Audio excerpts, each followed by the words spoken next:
Well, hello, welcome everyone. Thanks for joining us today for Sealaska Heritage's Fall Lecture Series. We have one planned lecture remaining, which is up this Thursday. Thanks for tuning in online and in person throughout our fall season. It is fall and it is election season, so we'd like to remind you to vote on or before November 8th, 2022. You can now vote early here in Juneau at the State Office Building or in the Mendenhall Mall. You can also find other early voting locations and review sample ballots at elections.alaska.gov. Just want to remind you to make a plan to vote and make sure that you, your friends, your loved ones, and your neighbors have plans to vote as well. Sealaska Heritage is committed to providing accessible community programming, but nothing would be possible without the support of donors. You can contribute online at sealaskaheritage.org/donate. Our lecture today is titled Gooch, Wolves in Tlingit Culture and Experience, and it is presented by Dr. Steve Langdon. Dr. Langdon is Professor Emeritus of Anthropology at the University of Alaska Anchorage, where he taught from 1976 until 2014. Throughout his career, Dr. Langdon has conducted research projects on many public policy issues impacting Alaska Natives. He has advocated for policies that enhance and promote rural Alaska Native communities and their cultures in such areas as fisheries, lands, tribal government, cultural heritage, customary trade, and co-management. If you're here in person, please silence your cell phones, and there will be an opportunity for questions at the end of the presentation. You can type your questions into the live stream chat. Thank you and welcome Dr. Langdon.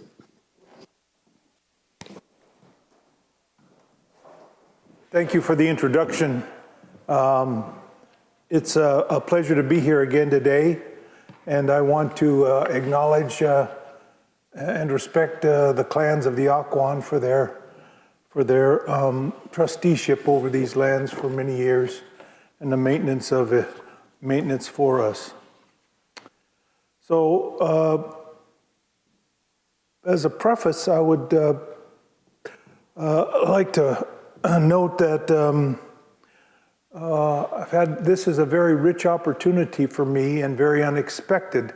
I'll say a little bit more of what the nature of this particular research endeavor is a little bit later on.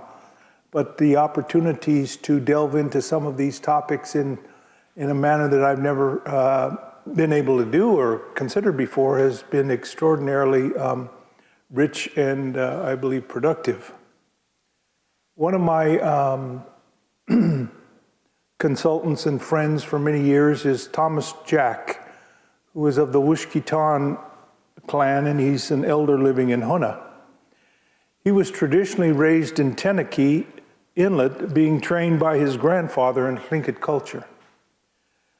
Thomas is a fluent speaker of Tlingit. When he was asked what he was taught about wolves growing up, he gave the following reply. Like when you see the wolves up in the woods, they come around. You yell, put your hand together, cups his mouth, and you yell, Tana, Tana, hot, tan. That means bring the spears. And those wolves would take off. They didn't want anything to do with it. Yeah, that's a true fact, because there's a lots of wolves around the mainland. The mainland is where the wolves were at.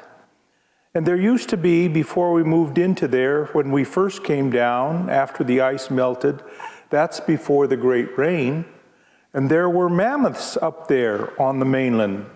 Old-timers called them ilugit, snotty nose, because it looked like a snotty nose because they have such big noses.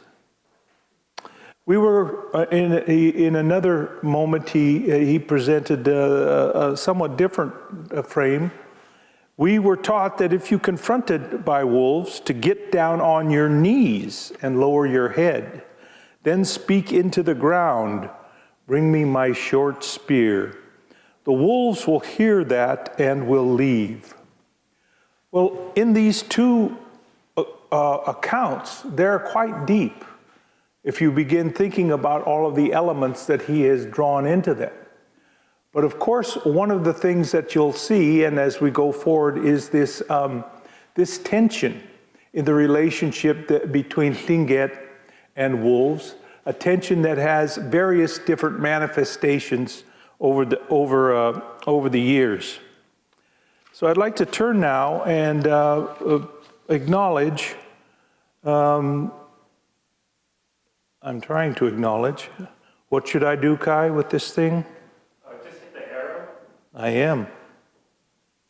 It's not advancing. Maybe I'm touching the wrong arrow.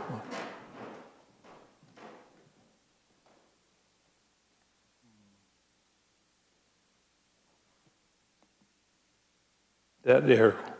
I'll forget those then. Okay. Are these working? Yes, yeah. Now they are. Down Oh, here. okay. As way of acknowledgement, the funding for this research was provided by the United States Fish and Wildlife Service. And I'd like to thank Dr. Rosita Worrell, who, when the Fish and Wildlife Service approached me about this study of traditional ecological knowledge, was welcoming and facilitating the research through the Sealaska Heritage Institute. I'd like to thank my co-principal investigator, Dr. Jeffrey Brooks of the Bureau of Ocean Environmental Management, for his excellent work. I'd like to thank Chuck Smythe, Dr. Chuck Smythe, for his senior ethnologist here, for his research assistant and administration. I'd like to thank Emily Pastor for assistance with the SHI archives, and I'd like to thank Kai Montour once again for his assist not only with the present presentation, but with several interviews as well. And it's always very important to acknowledge the depth of my gratitude and my indebtedness to the mentors and friends who, through the decades, of which there are now numerous, have to count them on two hands, right? Okay, reaching that point. Throughout southeastern Alaska, all of these individuals have given me their time and shared with me many, many important aspects of Tlingit culture. In the middle center at the bottom, you see the picture of Judy Ramos and Nathan Jackson. Both of those were participants in this, this project. So this is a project that is grounded in the need for the U.S. Fish and Wildlife Service, who is conducting what is called a species status assessment, kind of under the under the pressure from conservation organizations about the status of the Alexander Archipelago wolf, or in its larger domain as it extends down into British Columbia, called the coastal wolf. And this is being conducted under the Endangered Species Act. The Indigenous TEK study that they came to me to undertake was required to be included in their assessment as a result of a directive by President Biden, no doubt in response to Secretary of Interior Deb Haaland, that any federal regulatory actions relating to any species for which there's traditional ecological knowledge must include that knowledge or an assessment of that knowledge in the practice. This then is the first time such a study, which was initiated last December and is continuing through this December, has been undertaken. So as a result of that particular opportunity, we've been able to look at both the cultural aspects of the wolf and the traditional ecological knowledge.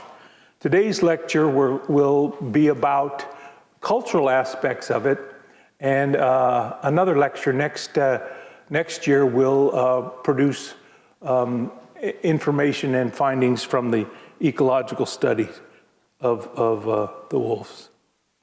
So here are interview communities and areas covered to date, but we are now endeavoring to add additional interviews, very importantly on the mainland, in the Haines-Klukwan area to the north, east here, and in the Ketchikan-Saxman area to the southeast. All of the interviews have been conducted here And I'd like to thank all of the Indigenous participants who have been a part of the wolf TEK research to date. So turning now to understanding the Gooch's place in Tlingit culture and experience, this, of course, this is the area of southeastern Alaska showing both the Tlingit Kwans as well as the presence of the at.óow in the southernmost part of Prince of Wales Island area. They're immigrants from Haida Gwaii about 200 to 300 years ago. The Tlingit Kwans and clans are typically divided for, at least for discussion purposes, based upon characteristics into the southern clans and the northern clans. Part of that distinction is linguistic, and part of it is also slightly associated with the question of the wolf. The wolf is in the south always the opposite as a moiety crest and as a moiety symbol to the raven, whereas in the north, sometimes they are joined by the eagle. So this is one of the distinctions found between the two portions of the Tlingit universe. Now, I think it's important as a background, particularly for those who might not be familiar with Tlingit culture, is what is an existence-scape.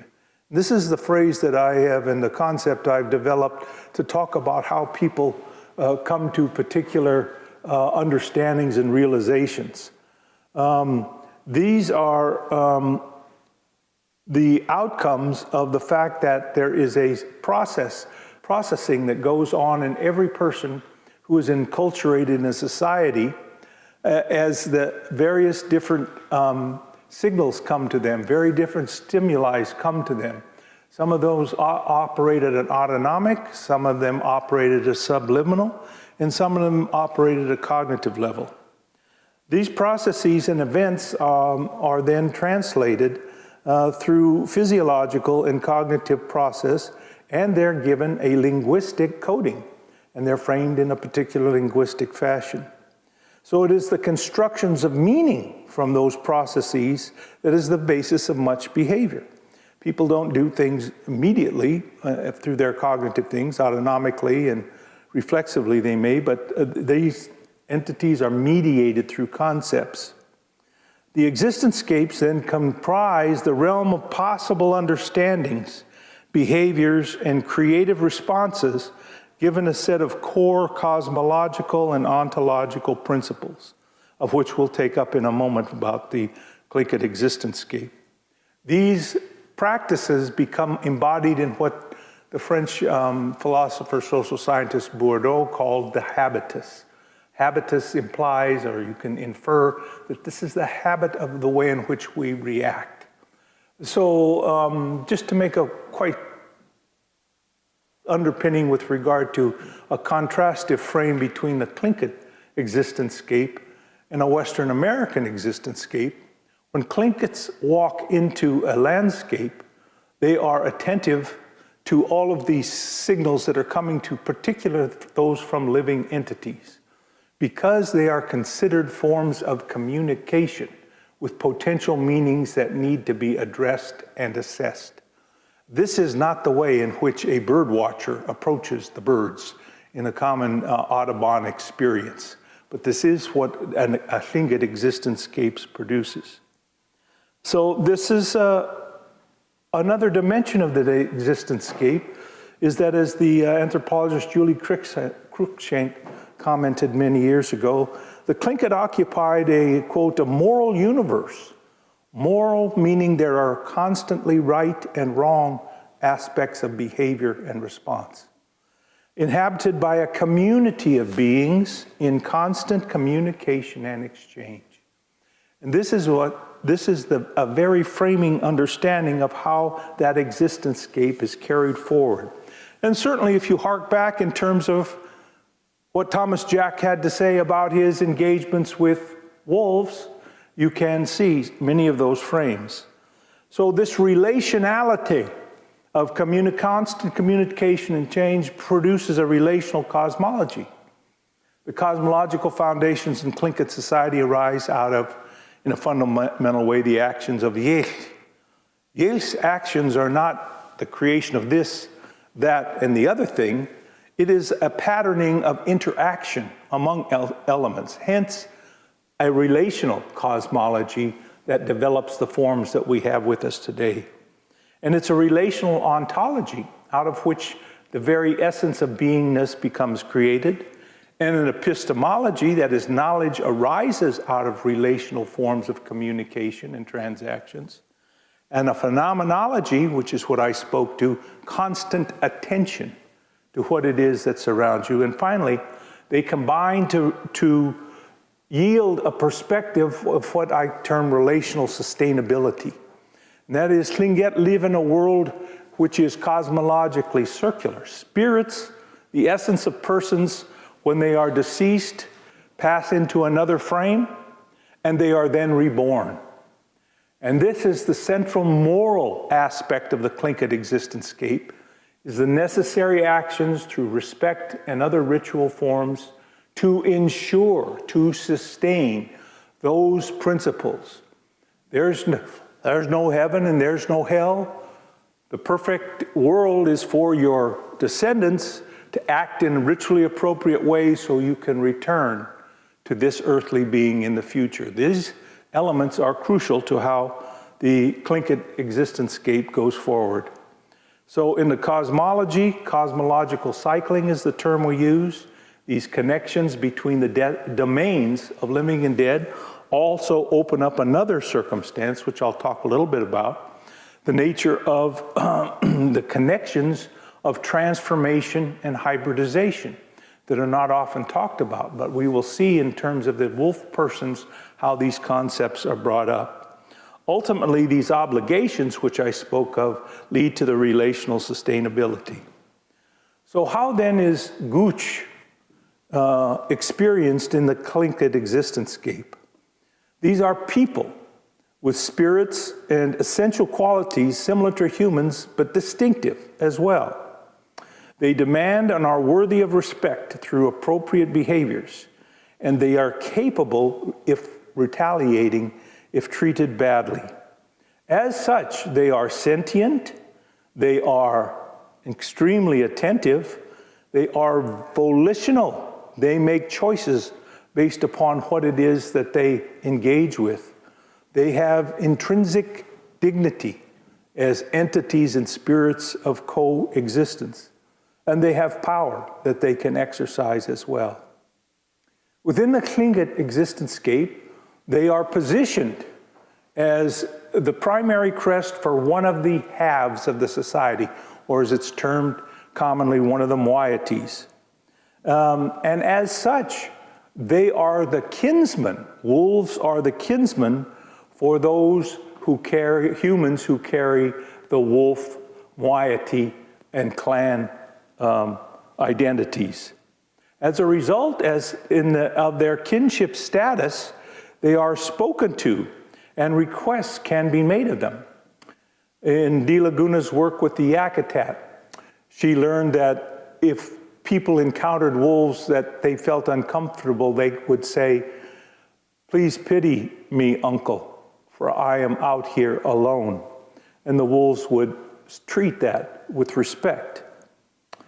Opinions about and attitudes toward wolves vary from one extreme in Tlingit society, fear and loathing, to the other, respect and love. Nevertheless, they are respected by most for the manner in which they conduct their lives. They take care of each other through their pack. They raise and protect their offspring. They provide for their offspring. They demonstrate extraordinary intelligence, producing excellence in tracking and killing their prey. And one of the early accounts that we have that express this to a Westerner is that provided by the young Tlingit leader Kadashan, who was one of the leaders of a canoe on a trip that John Muir made back in 1879. And there's a passage in Muir's Travels in Alaska that reads as follows. And it's in response to a camping circumstance at night in which the group hears wolves howling on the opposite shore. And so Muir put a question to Kadashan about the nature of the wolves. And he reported the reply as following. The Indians believe that they, the wolves, have souls, given as foundation for the belief that they are wise creatures who know how to catch seals and salmon by swimming slyly upon them with their heads hidden in a mouthful of grass. They hunt deer in company, meaning as a pack together, and always bring forth their young at the same time and most favorable time of the year. I inquired how it was that the enemies so wise and powerful as this, that the deer were not all killed. Kadashan's view is not necessarily that of all Tlingit. Kadashan replied that wolves knew better than to kill them all and thus cut off their most important food supply.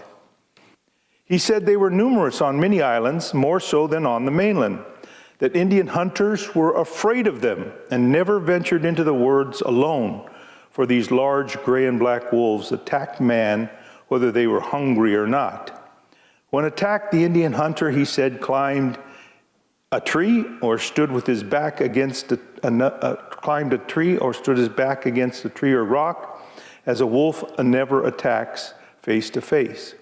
Wolves and not bears, Indians regard as the masters of the world, for they sometimes attack and kill bears.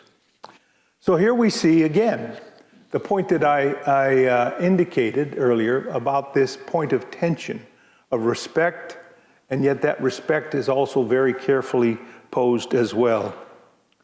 The question of transformation is quite an interesting one as well. There is I had the opportunity to encounter this story in the archives here at SHI, and it was an account provided by Clarence Jackson of the man who lived with the wolves. Transformation, then, is the possibility of moving between various existential forms. And in that account, what Clarence Jackson reported was a man who with his nephews went out hunting. And they were hunting on this island or this landscape, and they were going deeper and deeper, and they were not successful. And they came back down and they put up their camp and they stayed a night. They went out even deeper the next night. Again, not successful. And then after a third day, the nephews decided they were going to go back to the village. They needed to get some supplies, whereas the uncle said that he was going to remain and hunt on his own. So several days later, actually, I think there was a storm that intervened, and it was several weeks or a month later, the nephews returned, very anxious about whether they would be able to find their uncle or not. So they came ashore, looking for him in the same location. And as they began to put down their things, they looked down the beach and they saw some other men coming to the beach. And those other men came towards them and spoke to them. And they said, "We think you are looking for your uncle, is that right?" And the nephew, surprised, said, "Yes, we are." And the men said to him then, "We know where he is, and we will take you to them." So the nephews prepared their materials, and they then began their long a journey following the men before them, well up into the land beyond where they had been before. And the leader of the nephews, as he became closer, looked ahead of him, and he saw that the man that he was following had a tail coming down his back. And as they began to move closer, the men turned around and said, "You see, your uncle is in here. Let's go in." And when they went in, indeed, it was revealed to them, as they had perceived, that these wolves were in fact as persons. Some of you who know the Salmon Boy story can see some parallelisms here in this particular account. But so they came in and they were led to their uncle, who was sitting and with everyone, all the other wolf people, and talking and discussing. And he said to them, "Oh, I see you have come to find me." They said, "Well, let's get some food and have a feast for them." And a feast was held, and he discussed with them, and they had a wonderful visit and everything. And so then the nephew said to him, "Uncle, it's about time for us to return. Are you going to be, will you be joining us coming back?" And he said, "No, these people are extremely friendly. They treat me very well. They maintain an extremely clean abode, and they provide abundance for all. I'm going to remain here." And so this is a story then of a transformation in order to understand that is a part then of a Tlingit existence-scape of possibility. I will say something, I'm not going to talk much about hybridization this time. In the next lecture, we'll discuss that more. But the metaphoric aspects of the wolf and the raven were kind of assimilated by the museologist Edward Keaton a number of years ago, in which he pointed out, this was his theory about where they origined, but he also built upon the things that he heard from Tlingit about the metaphoric qualities of those who are wolves and those who are ravens. And wolves were poised as aggressive and expert hunters and capable leaders in that respect, whereas the ravens were seen as the fishermen who were able to negotiate circumstances and create, maintain peace and create great art. So this particular metaphorical quality is something Tlingit in their existence-scape also refer to with regard to the characteristics of a wolf. So in one of my interviews, I was talking to a Duck Dentan from Huna, who's a raven, and I asked him, what are your thoughts about the wolves? Aren't they supposed to be the hunters and the trappers? And he said, yes, they have those qualities, but he laughed, but we can do it too. So it's not a determined fate, but it is a metaphorical framing by which the Tlingit think of themselves. Now I'm going to turn now to look at some of the manifestations and the way in which the wolf is positioned also in the social organization, in the material organization of various different aspects of the culture as well. So this is one of the most demonstrative of the demonstrations. And this particular picture is a demonstration from 1904 of the members of the Sitka Kagwantan clan joined together from various houses in front of the primary, or the first house, of the wolf house, and they're in front of the Panting Wolf crest, or the Panting Wolf's house front. And that particular piece was created out of the Panting Wolf oral tradition. That Panting Wolf oral tradition establishes one of the seminal types of relationships for the Kagwantan, as the wolf is a at.óow and primary crest. And in the Panting Wolf story, according to Herman Kitka, as they were returning up the coast in the aftermath of the glacial period, a man walking saw at a distance a wolf that appeared to be in some pain or some difficulty. but he didn't pay attention and he kept moving forward, and the wolf gradually came closer to him. And this happened after several instances. The wolf came quite close, and the man looked and he saw that the wolf had a bone in his cheek.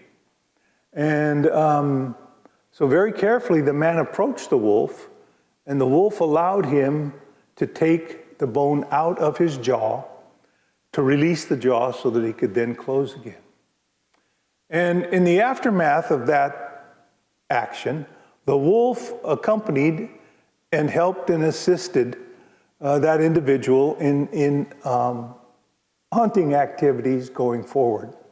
This then is called the panting wolf, and that the references to the fact that the wolves often, especially when moving about, have their tongues hanging out. And so this marvelous front piece was created as at.óow in association with that oral tradition. Now also in this house, the Panting Wolf House, there were some beautiful house posts created in a somewhat similar artistic design. So what we see then is the wolf is manifesting itself in Tlingit naming practice that arise from at.óow, but from other practices as well. So when one looks across the Tlingit landscape from the Galyaquan in the far northwest down to the Tantaquan of southernmost southeastern Alaska, one finds many names of houses amongst the various different wolf clans. And we find them in the Shitkaquan, where the very dominant Kagwantan has in fact 5 houses. Another very famous of their houses is called the Multiplying Wolves House, which we'll look at momentarily.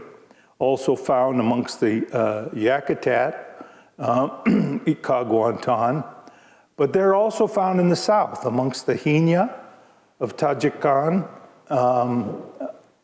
the Shungukati clan, and in Saxman, the Tekwedi, as well as in Tongass, the Daklawedi, and also amongst the Chilkat, the Kagwantan. So in all of these areas, they are houses that carry the name of wolf in various different forms. Now amongst the Tanta Tekwedi, there is what is referred to as the tired wolf house post. And these two were created as at.óow in association with a relationship between clan members and wolves. The men were out, Tekwedi, in a canoe crossing the waters, and they encountered a wolf swimming out there, and they saw that the wolf appeared to be struggling and very much laboring, and the tongue was really out there a long ways. So they canoed over to it and picked up the wolf and brought it into the canoe very safely. So they then brought the wolf back to the village, and he remained with them for some time and became a leader for them in association with their hunting activities as well. So this is another example of a reciprocation that's ongoing in the context of a positive event of giving and between them.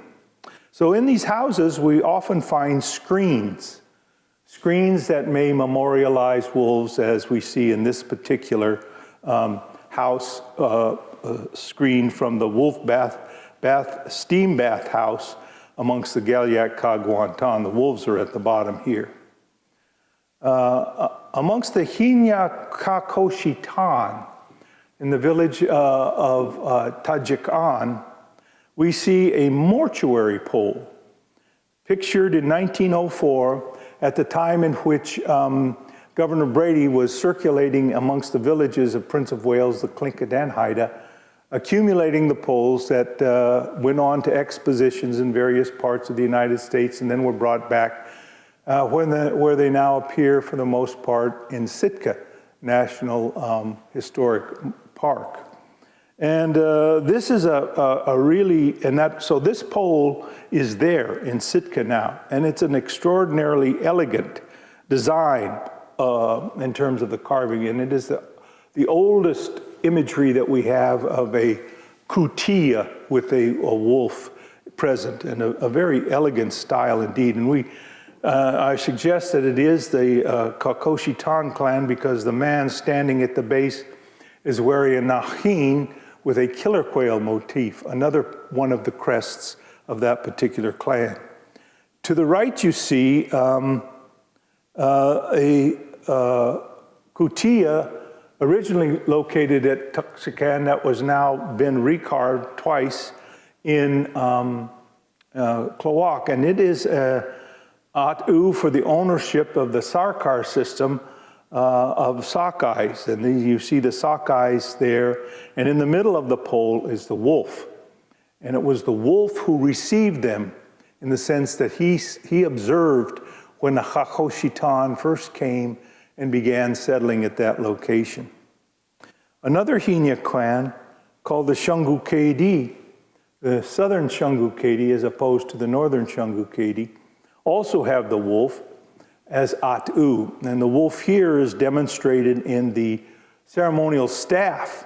It's the figure at the top in the red. And the color red is often associated with the wolves. And in this particular oral tradition, it is based upon the wolves saving and nurturing a young orphan who was abandoned by his family when they had food shortages. The wolves took him in and took him back into their cave and took care of him for perhaps several years. And once when they were back out, again on an occasion, his family returned and the boy rejoined them. But the wolves always provided and told him that he could come back to their cave anytime he needed food. And so this constitutes the foundational at.óow story in the crest of the Hina Shungukedi. Now, amongst the Chilkat Kagwantan, we found this astonishing and extraordinary blanket. You can actually see it in the Sealaska building over here. I forget, I think maybe on the third floor, it's in framed, you can see this particular remarkable piece of artistic generation. And this is a blanket made by the classic and renowned Nahin weaver Jenny Hlanat, and it's worn by her niece Agnes Bellinger. Jenny and her niece were of the Wolf House in Klukwan, and so their lineage has an oral tradition, and that is commemorated by, that Jenny commemorates with the making of this blanket. And that account is of a Kagwantan Wolf House man who was out on the landscape hunting or traveling, I don't recall which one, but he heard a distinctive cry behind him from a wolf. And this is another thing that Tlingit down to this day in the interviews take quite seriously, is a particular vocalization by a wolf as being a harbinger, a predictor, an acknowledgement of death. And so this man, when he heard that cry, he reflected and said, oh my gosh, somebody has died in the village. But rather, the cry actually announced his own death. And so that is the oral tradition by which Jenny used to generate this particular wonderful artistic element. And this is courtesy of the Sheldon Museum up in Haines. I'll let you just look at it for a while because it's quite important as an artistic piece. Another very astonishing piece is found amongst the Yakutat Tequedi. And this is the Arnclin River blanket. And it's at.óow for a man who lost his life drowning in the Seatuk River. And according to that oral tradition, three of the men were high up in the Seatuk in the springtime. And it was during high water. And one of the men attempted to cross, and he slipped and fell, and they couldn't get him out, and his body sunk, and it was carried down. And so the man drowned. The two other men went back downstream, and at the mouth of the Seatook, they found his body, washed up on the sandy beach there. They didn't have anything to carry his body back to the village with, no stretcher. So they spoke out loud. They spoke to the winds and four directions, which is another part of the Tlingit existence scape, to speak to those spirits. And they also called out more so to the wolves. And they asked the wolves to protect the body. And so they went back then to the village. And they got the stretcher, and they came back to get their brother to bring home. And when they come back, they saw some wolves at a distance take off and disperse. But when they approached the body is at the bottom of this particular imagery. They discovered above the head and below the feet were the evidences in the sand of where the wolves had positioned themselves. You could see the imprint of their bodies. And so they knew that their cry had been responded to, that indeed the wolves had protected the body. And so this particular extraordinary piece, which is located in the Sheldon Jackson Museum now, and we were grateful to them for taking it out of the case and making this particular image possible. And it is part of that clan heritage. But amongst the Tekwedi, it is a clan crest. It is used as a clan crest. But any member of the wolf moiety may use the wolf in their regalia in any form. If it, however, is a clan crest, then that particular form of the crest within the clan at.óow has to be honored and respected. So another dimension of how the Tlingit existence scape manifests itself in ceremonial time is the demonstration of the use of facial painting to demonstrate various different clan symbols. And this particular drawing comes from Swanton in 1904, in which the facial painting represents the red of a wolf's mouth when its lips are retracted. And it is a characteristic feature that is associated with the wolf hat as well. And you will find, and I didn't have time to include the wolf hat, the wolf headpiece that is used by Ben Coronel of the Indigenous clan when he comes to ceremonies, a quite striking and evocative object indeed. And so blankets are also used, at.óow blankets are also used in the context of a kuwake. I was in Hona attending a kuwake over a decade ago, where I was able to observe. It was a kuik for a duck-in-ton ravenside person. So the wolves were out on the other side. And they would come up, and as they do at those times, they bring forward their at.óow. And the Kagwantan from across the way at Grouse Fort brought forth and held their blanket that had the wolf down there.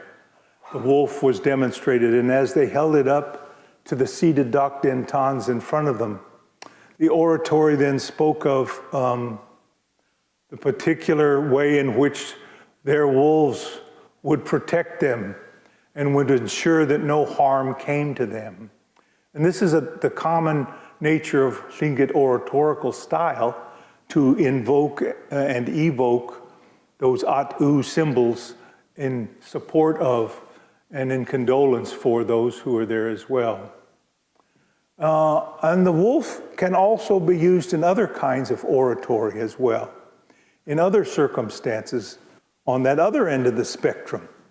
And so Thomas Peters was speaking back in the early 1970s in one of the tapes that's recorded. And he was talking about the tremendous difficulties that were coming upon Tlingit people as a result of the coming of white society, how they were being pushed off their lands. They weren't able to get their food. They were feeling great pain because of their loss of their lands.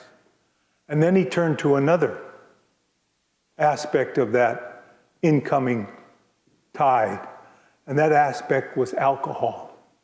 And Thomas Peters then used a metaphorical way, bringing the wolf into the oratory to talk about that. And he spoke of the wolf and the deer in the village of Chilkat, who happened to encounter each other. And they both gave each other ferocious looks. But then the deer opens its mouth. And the wolf noticed that its teeth were in disarray. And so immediately the wolf struck, and he killed the deer in that circumstance. And the metaphoric use of the wolf and the deer is to relate. The wolf is in this instance at the extreme of the danger, and it was being equated with white society. And the deer who lost his life in that transaction was equated to the Tlingit. So the wolf can be used in oratorical ways, metaphorically the way in which that particular individual conceives of wolf through their experience and their particular clan membership. Now, the wolf is also present in a variety of place names across the landscape. I didn't include to show all those where wolf is encountered, and there are also other place names where the name isn't there, but the name arises out of some kind of encounter with wolves.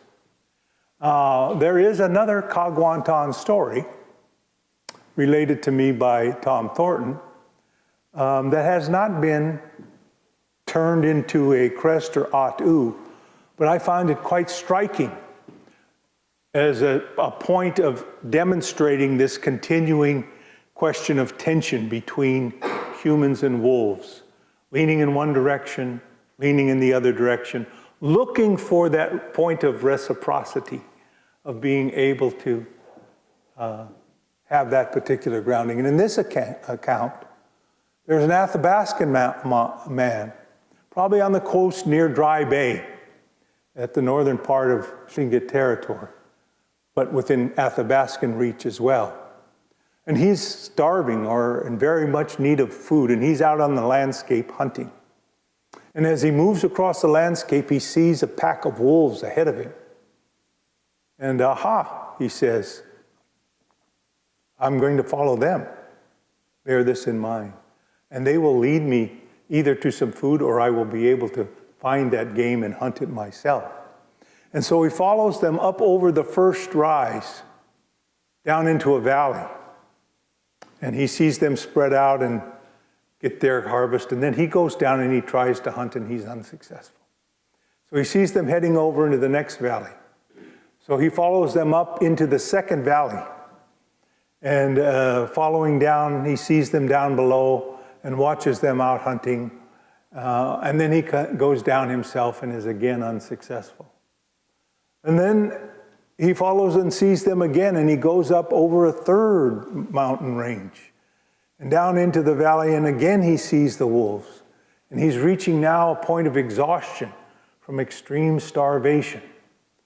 And so what he does is he looks at the wolves out far in front of him, and he collapses on his knees. Again, the falling on the knees kind of trope. He collapses on his knees and he bows his head.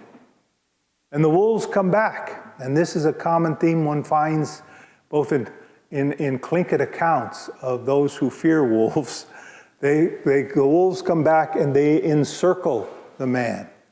But it's not just one circle. They encircle him with two circles. Two concentric circles are surrounding the man. And on the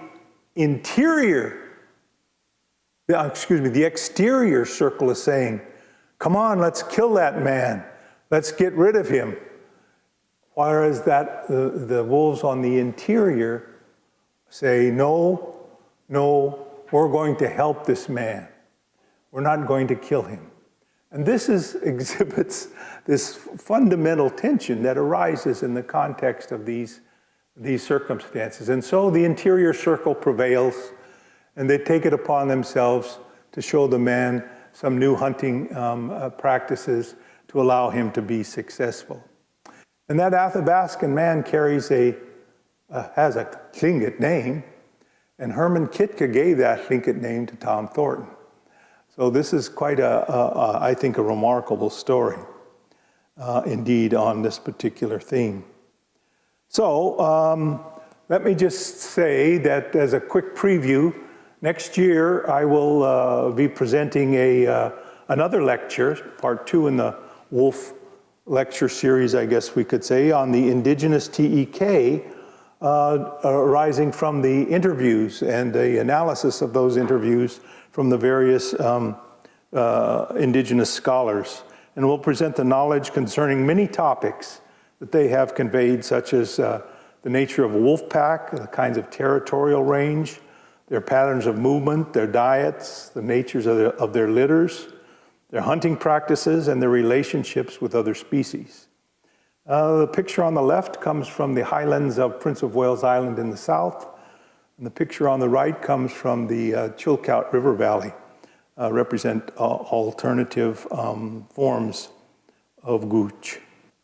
So as a finale, I want to return to as a commentary, quick commentary on this Tlingit existence-scape of wolf and raven, one of the most brilliant and also duplicated elsewhere in the world, principles of what I call obligatory reciprocity. You cannot exist like Robinson Crusoe just as wolves. You must exist with ravens, and likewise. So you must find that accommodation. Well, footnote, some of you may recall that, no, it tends to be suppressed, that Benjamin Franklin drew his model for the nature of the early form of colonial government from his observations of the way in which the Haudenosaunee, the Mohawks, and their society organized their levels of jurisdiction and governance. But in this particular case, it might be a nice kind of understanding to see those powerful entities that structure themselves, rather than fighting all the time, at least have a point of tension where they can engage and even have obligatory reciprocity. But what's crucial in that is obligatory. You cannot escape it, is the point. I have not identified any oral tradition or ethnographic account that gives an explanation for why wolf and raven are the moiety crests. However, several TEK interviewers offered observations relevant to this issue.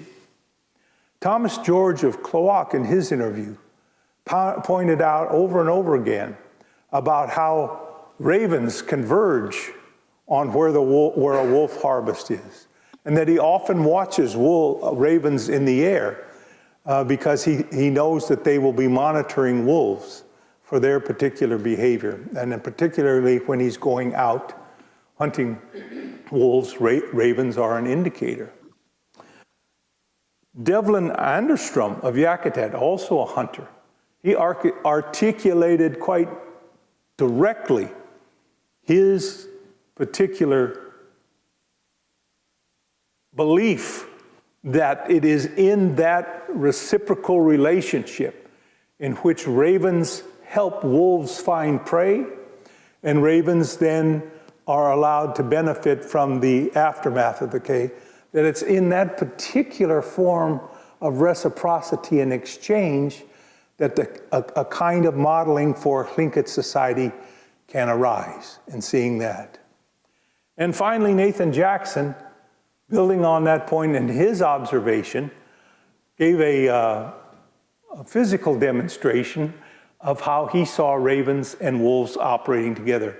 And he said the raven would go up ahead of the wolves when it was looking, and it would fly like this, up and down, right over the wolves. It would go sinuously over them to help guide the wolves towards the area that they were going to. So these are all quite interesting, and I think these are contemporary commentaries on how it is that wolf and raven become intertwined, and maybe in Tlingit thought become the basis for the way in which the moiety structures function. So on that note, I will conclude my remarks and take whatever observations or commentaries that might be present in your minds. Thank you very much for being here. I appreciate it. Thanks so much. So.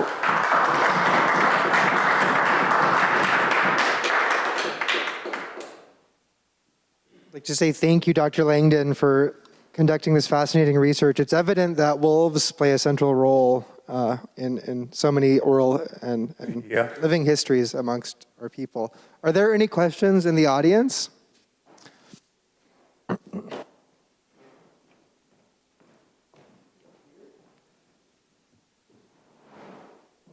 Steve, when I was growing up, it was always eagle raven. And You're in the north, Pete. What's that? You're in the north, Pete. That's right. Well, Andy Hope was the first to insist on the wolf as the proper moiety. Do you know when, why that switch happened, or was it a switch? Well, it's a very interesting question. And again, I think that we will find hypotheses amongst people current and in certain oral traditions about how eagle. One hypothesis that people say is that it's a desire for symmetry, to having, in this case, birds be on the opposite side. That's one particular proposition about it.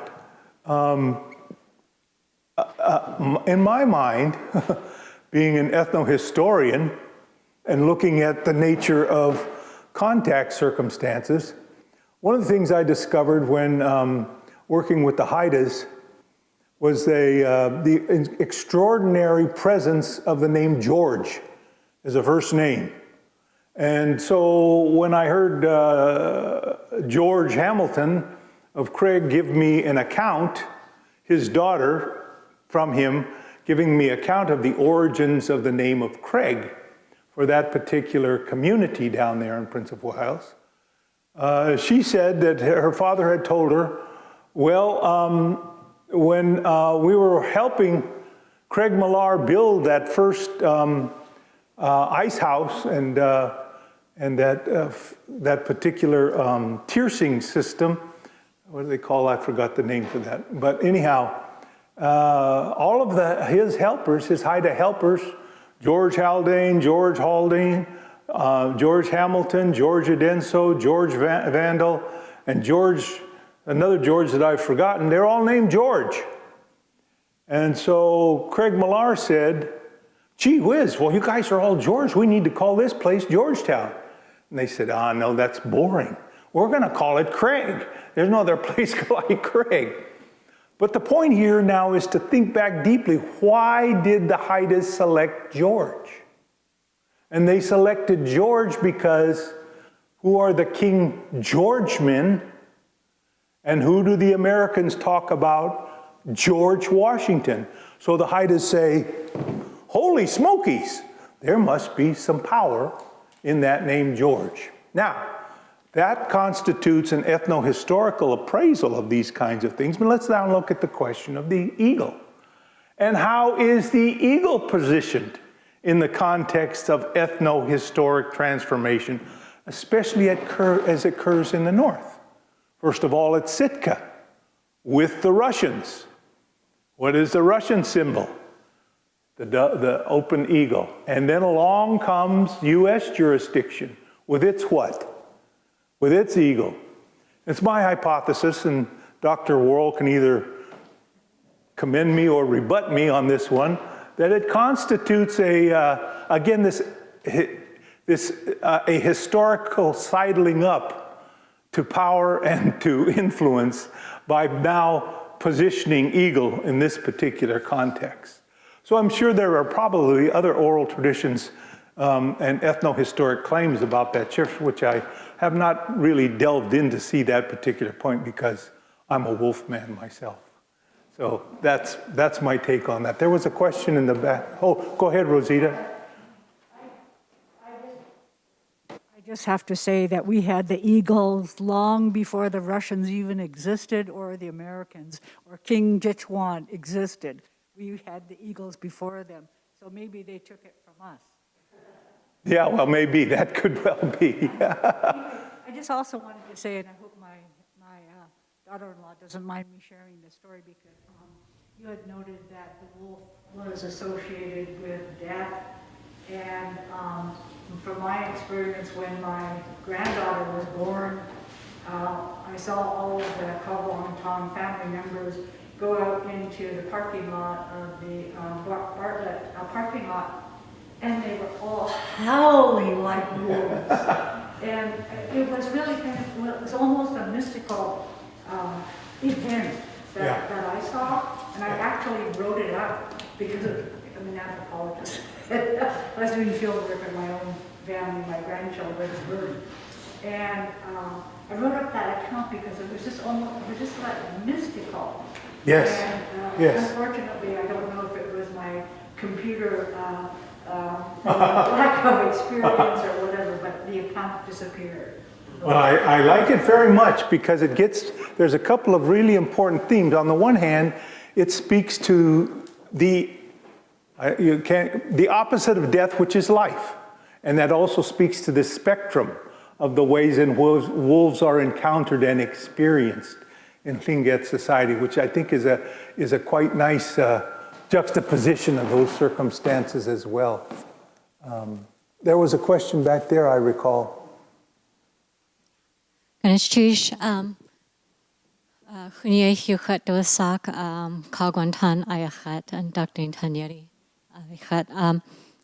wonderful to hear this. I'm sorry, I missed parts of it because my work delayed me, but when I stepped in, I was taking in, and I was really taken with, the attributes, the characteristics, because it is something, it's not like my family had like this anthropological discussion about what we find in common, but we just naturally do. And so my sisters and I, who are Kagwantan, matrilineal, have our children, and so we often refer to them as the wolf pack. And it's been interesting to watch them since they were children, how they just kind of pile and sit, like since they were little, so close together, like as if they are this whole litter, right? And they're still very close like that and very protective of one another. So I was amused and found that.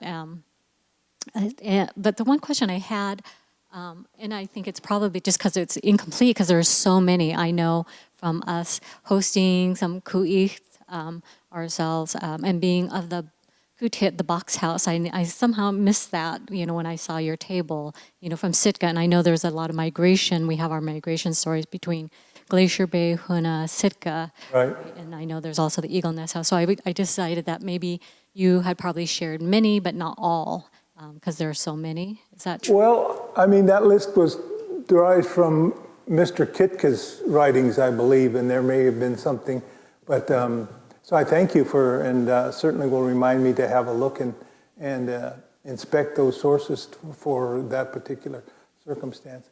They all seem to relate to the wolf in some way. There's a modifier, so it's multiplying wolf houses. That was a very interesting one to me. So when I asked Tom, well, what does multiplying wolves mean? And it means, well, the last house got so big, the wolves are multiplying, so they had to make another house. And that's why it's the multiplying wolves house.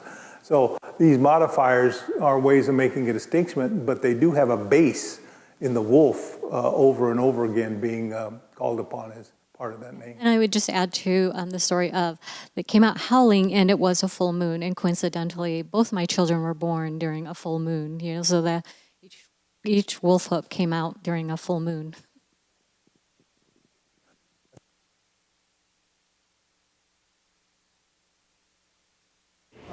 At.óow associated with interaction between a party over in Dundas Bay and wolves, and that's the homeland of the Shukanades, and so it's quite moving at.óow as well.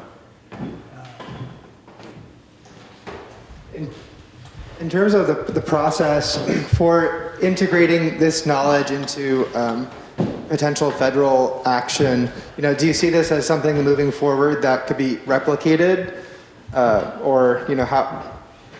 Just thinking of that. It's a good question, and I certainly will address that in greater detail when we talk about the process in the second lecture. But I will say this: we produced an interim report because of the deadlines. This project was undertaken with an extremely short timeline. It was not in the context of what is necessary to produce a very detailed and in-depth report. As I said, we still have interviews to conduct in the upper mainland and down in the lower part to add on as part of the culmination. But I will say this.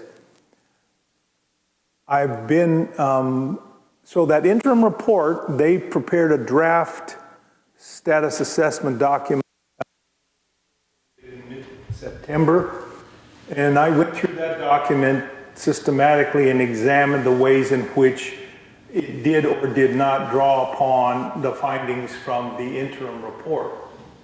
And although I had a few criticisms about where they could have used information that was present in their assessment that they didn't, they drew appropriately and with respectfully on the information that was presented there for the most part.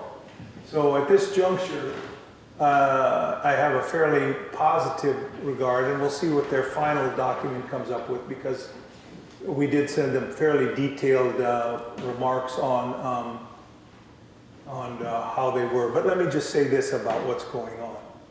We have all of our interviewees were co-participants in the review process.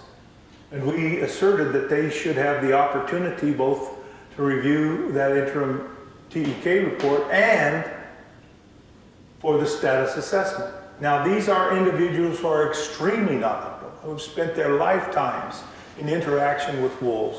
They know more about wolves and they, they will tell you than these other people who are coming from federal bureaucracies.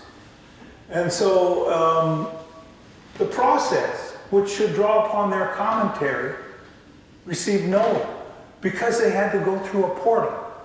They had to go through a computer portal to comment on that SSA. And I talked to even the most sophisticated of them with regard to modern technology, says it was impossible. So that process went forward without this basic opportunity for review, and that is just unacceptable.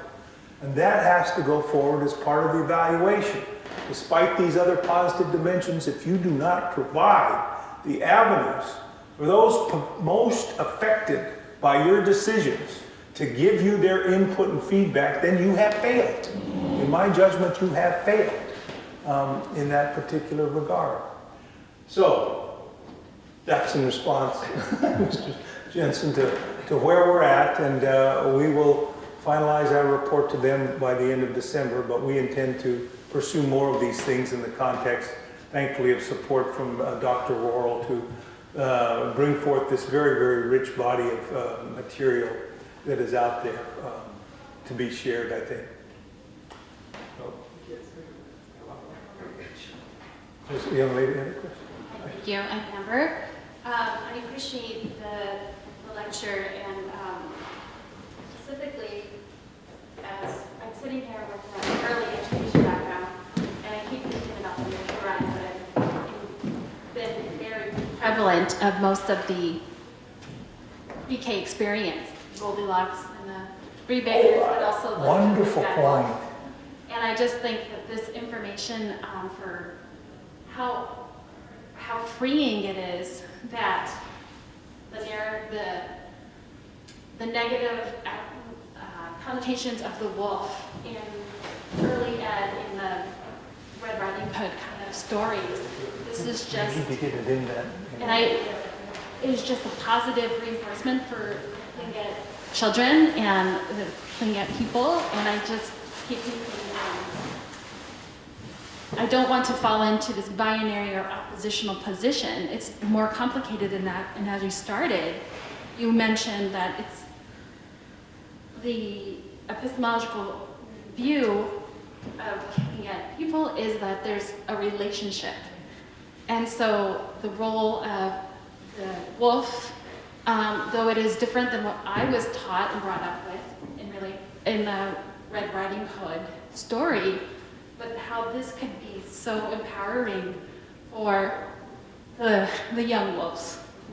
All those Atsu I'm stories excited. are just so powerful. Thank you. But I just want to thank you for bringing, because when I started putting this lecture together, I said in my mind, oh, should you start with this first account about juxtaposing the existence scapes of the two worlds, or should you go right in?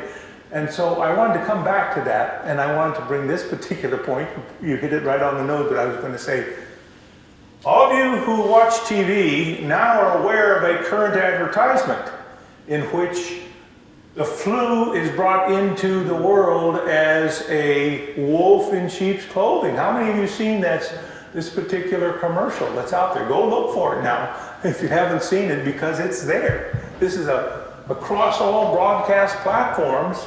They're walking this wolf in there in sheep's clothing, and it's the villain. So we've got Little Red Riding Hood, the big bad wolf. Who's afraid of the big bad? We need a Tlingit song as a counterpoint to that particular circumstance. But thank you for juxtaposing, and I'm sure Dr. Worrell would like to speak to that proposition. This really opens up a very important point. That's really good, especially for what we're working on right now in terms of trying to integrate our cultural knowledge into our curriculum and trying to deal with the flaws and the things that our children have been mistaught. Yeah. But what it also shows to me are the flaws of Western science. The flaws of Western science in terms of, I mean, you pointed out, that, in this case, well, I guess before this study, that when the assessment would be made, it would be biologists who would be there, providing the data. The data would be purely on the biological aspect, looking at one species, the wolf, but not seeing the interaction between wolves and deers and human beings. Yes. And this flaw of Western science reminds me when I was doing research up in the Arctic, and the scientist was studying polar bears, and I can't believe this, but they painted numbers on the white polar bears. And the Inupiat hunters said, this isn't Disneyland, it's Disneyland. Yeah. He said, how are these polar bears going to be able to hunt? They can be seen now. They're not camouflage, with a big 7 on their back or something like that. So we have a lot to learn in terms of Western science. And fortunately, President Biden did administer that administrative order, that a TEK has to be considered in these kinds of decision-making processes. Well, I really appreciate these remarks. They're leading in another direction, which is bringing the lenses to bear on those science. Well, and I could talk some more about that if you want, but I'm not going to talk any more about the manner in which the data type sources, but it consists of hair samples and feces samples and DNA. It's not behavioral observations and ongoing, continuing interactions that become the basis. So at any rate, that's a very well taken point as well. But I think the discussion has brought out some really, I think, acute points about where you're at going forward on these kinds of things. And so in the next lecture in the new year, I will come back to some of these things, but we'll be dealing with the kind of information that is there that we can give you more on what the status assessment is. Let me just say briefly about why that status assessment, and this is what prompted everybody's willingness to participate. The conservation groups would like, well, there's some see a two-step and some see a one-step. They would like to have a declaration of endangered status. Now, I don't want to talk at great length about it. If it's endangered, then what does that mean in terms of the ability to maintain it? What I didn't talk about, and that'll come up the other one, is the wonderfully sophisticated models of precisely what Dr. Wall was talking about. How wolves and deer and people and forests and second growth, what does that dynamic intersect look like? What does it look like over time if you're a 40 or 50-year-old man? How do you see these transformations? These are complex models that these indigenous experts articulated, that we could hear in their interviews, and they're just strikingly sophisticated. So that's a very important point about the next lecture and what goes forward. And I was not happy that that was not picked up on. One of the comments, for example, is that hunting of wolves now is done particularly in the areas in which subsistence is stressed, and that's in the south. And it's stressed primarily as a result of governmental action. On Prince of Wales Island, it is by establishing a bunch of communities out of logging camps. All the way up and down the island, where you had 4 native villages, you now got Umpty Lump, Knockadees, and Kaufman Coves and whatever else, and all of those people want to do what? Hunt deer. So when you increase the density, then that stresses down on what's available to the humans, but also what's available to the wolves. I want to come back to the point about the Western view, which arises, and it's ongoing right now in Idaho. There was a wonderful article by a lady in New York who actually I worked with on an earlier project on John Barrymore stealing the pole from Tuxacan. But she wrote this article about what's going on in Idaho, Montana, and I believe it's Wyoming, on the question of wolves. Realize that wolves were nearly exterminated, just like buffalo, by this extirpative culture coming into this place. They were nearly extinguished, nearly driven to extinction. A few survived in upper peninsula. And so with the Endangered Species Act, they got some protection. They were actually reintroduced down into Yellowstone National Park and then into Idaho. And now there's a huge outcry because this is where the Western systems thought comes from. Western society as pastoral and agricultural, okay? And that's not the case here. Co-occupants, wolves are co-occupants. Sheep, cattle are property.